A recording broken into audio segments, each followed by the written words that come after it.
Hey everybody, welcome back to the channel. So it's been a few weeks and we got about a week and a half before race season starts, and I had some other video obligations I had to take care of, and I've taken care of those. And now I'm back to the 408. Now you're going to see a few things. I got to redo the water pump. As you know, I had to take it back off. Y'all were involved and know what was going on with that, and I'm just back to now putting it back together. I got a few other little odd and end things I got to do, but for the most part, everything's going pretty well. The clearancing did work, and I've already filmed that on the little camera.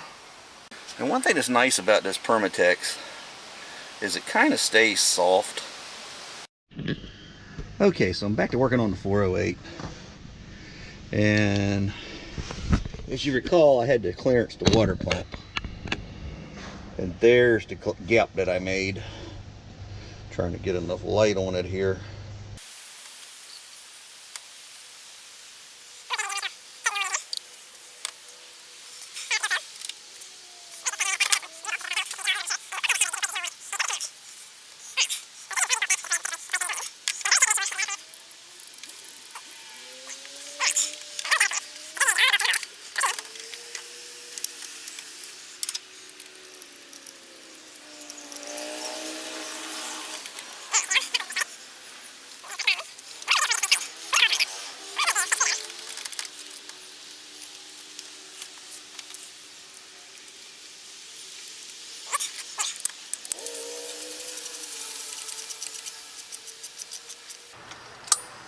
Okay, now we're going to stick a screwdriver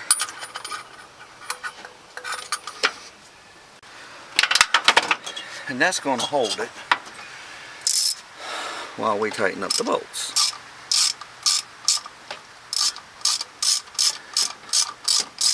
Now, worst case scenario will be that I got to pop this water pump back off.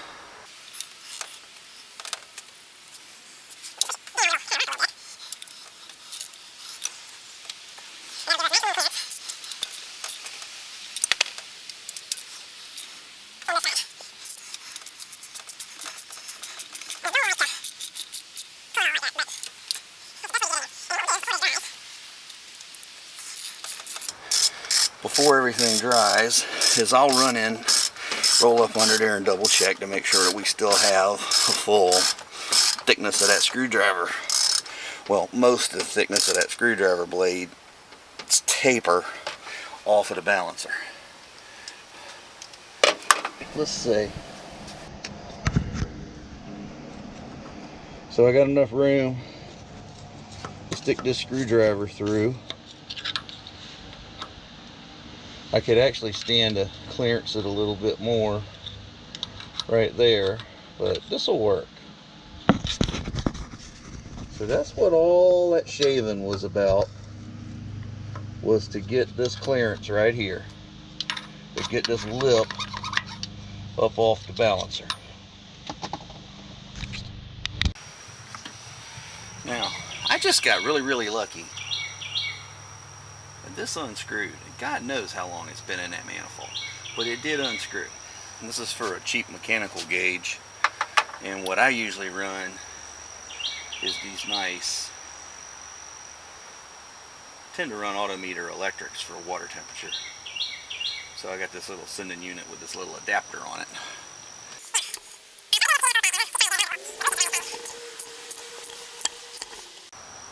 And I'm using my little short ratchet again, because that keeps me from over torquing and pulling the threads out of the manifold as easily, because these manifolds do tear easy. And even the Edelbrocks, as good as they are, the threads are the weakest part on these things in the water jacket. And as long as you're careful with them, they'll never give you any trouble. But as soon as you don't take your time, or you use too much ratchet, put too much arm on it, you'll pull the threads out. And that stinks, because then you're up there drilling a hole. You pretty much got to take the manifold off to keep the shavings from getting down in your water jacket and ruining your water pump. You end up putting a helicoil in it, which rusts, and it just makes a mess. Or you can take it off, TIG it up, re-drill it, and re-tap it. Really, that's the way to fix it. But if you're careful, you avoid all that, saves you headache, Anything saves you headache usually saves you money. It's back to practicing your craftsmanship. I've learned over the years to use short ratchets for certain jobs because I'm a little bit larger guy and I got more strength in my hands than I realize sometimes, and keeps me from breaking things off. But let's see, what have we still got to do? I just thought of something else I need to add to the list, even though we just took a couple of things off the list. And see, I got my notebook right here. Alright, so I fixed the oil gauge. I fixed the water sender. So I'm taking 2-3 things off tonight, and I'm adding 2. Well, 1. I got to install the dipstick while the car's still up in the air. It's going to be the time to do that. And cap off the front dipstick, which I left in the timing cover in case I decide to use this thing on a older chassis again if we run it again. Okay, so I pointed it out in an earlier video. This engine was originally a front sump, and that was what the initial video was swapping the oil pan so I could get it in the Fox body. I left this dipstick, as I said before, so that I can use it in a front sump application later after we pull it back out of here, or use this architecture again. So really what I should do, I would normally, when I plug that, I either put a little freeze plug in it or a galley plug in it, or I tap it and put a plug in it like I did here and here.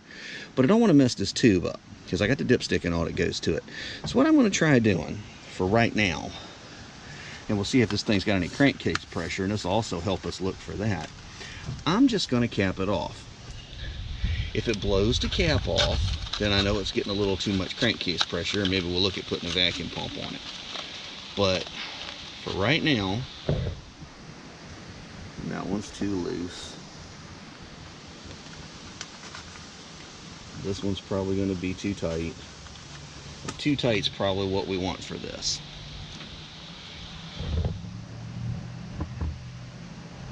There we go. If it blows that one off, I'll put it on there and put a little hose clamp on it. And that should, and it's blue and it kind of matches. That's alright, not that I cleaned the engine anyway. Because like I said, this is a temporary and I was just doing it quick. I normally wouldn't put a motor in here that looks like this, but for what this is doing, this will be fine. This is just to get us going, and we may run this motor through the season, we may not, but we'll see how it goes. Okay, so what we got to do now? That's another thing off of the list. I need to charge battery. I need to put oil in it. I need to prime it, hook all the hoses back up, spark plugs, water, carb, and then set the studs and I'll set the rocker arms. Alright, and I need to tighten the trigger wire on the solenoid. So what I'm going to do right now, since I already got the cardboard out, is I'm going to go ahead under there and tighten that up.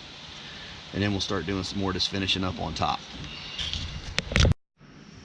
Alright, now as I mentioned in an earlier video, let me see if I can hold this thing steady enough. This is an old Ford Racing oil pan. And I had to modify it years ago to clear the high volume oil pump. Because the stock setup on this thing, it'll clear a stock pan or stock pump, it'll clear a high pressure pump, but it would not clear a high volume pump. And back when I was a teenager, basically, I did this. And I ended up brazing over top of it because it had a couple of pinholes and I couldn't get it to stop leaking, so I brazed it up. And I've used this pan many times over the years on many of my own items, my own engines. And it was in this car when it had the first version of the Brenda motor in it, and this here not being a Brenda motor, but it's a stock block, so I went and took this off of Brenda 1 and put it in here. And it's basically got a Ford truck pan style pickup on it. Let me see if I can get you up in here with the little threaded hole down in there. So what you got to do is drop a dipstick in the hole and feed it down, and then you got this little collet that slides down just like a brake line, and you got to find a sweet spot and get the threads started, and then it'll screw right in. And the trick here is I bent it a little tight originally, and it rubs on the motor mount and the header just a bit, and you got to get it just right for it to go in, and it's a bit aggravating, but once you get it lined up, it goes right in and it don't leak. So I'm gonna sit down here for a few minutes and try to get this thing in place. It usually takes about 5-6 minutes to do it because you got to get it just right, and I'll spare you all the details of that, but as far as watching it, but that's all I'm going to do is just screw that in, and then I'm going to go over to the other side here, and here it is, and get this trigger wire and wrap it around the starter to get it away from the header and then hook it up. So with a little bit of use of one of our unsung heroes of the wrench drawer, the mighty flare wrench, I was able to tighten this one up. Now, let me drop back here and I'll get you all a shot of what I'm talking about. You can't get a regular wrench in here. So these flare wrenches aren't just for doing fuel line and brake line work. Once you get in here, you know, you got plenty of room to move with this. If you try to get in here with a regular box or open-end combination wrench, you can't move. You can't even really get it on it. But that's another reason why it's always good to have a set of flares. And this just happens to be a Craftsman set that I've had for a while, and I use them quite often. Anyway, that's it for this side. Now I got to roll over and put the trigger wire on. Alright, so here's where the trigger wire goes. It's right here on this little pin on the solenoid here. And excuse the occasional smacking, the mosquitoes have found me. There goes one now.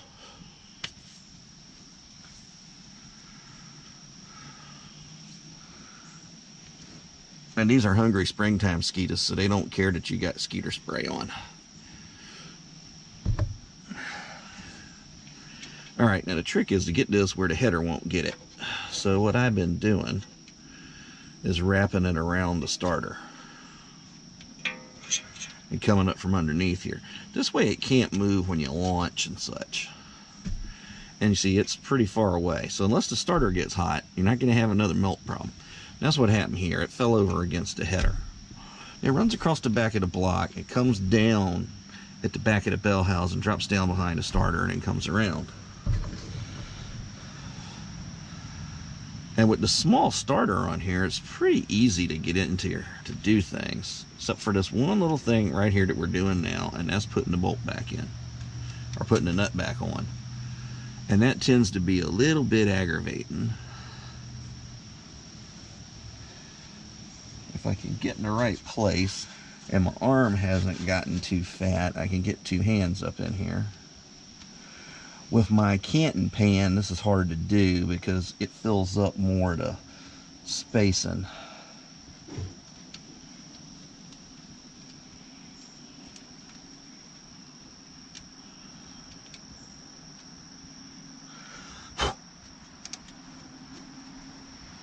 There we go.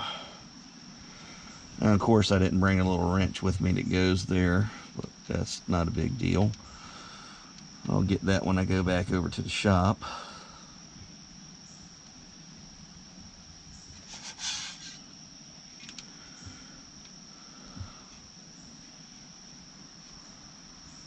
There we go.